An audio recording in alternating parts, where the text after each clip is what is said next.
Kia ora, ko Sharon Holt tōku ingoa. My name is Sharon Holt.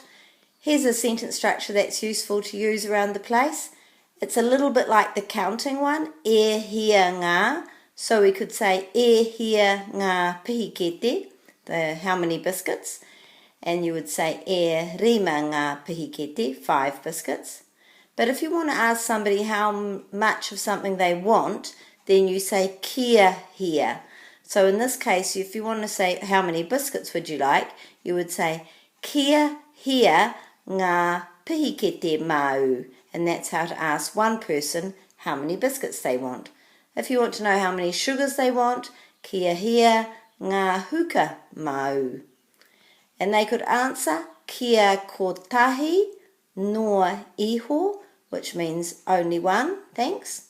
Or they could want 2, kia rua, or 3, kia toru, etc. So perhaps you could try some ways of using that phrase, that sentence with other adults or children and see how you go. Ka kite.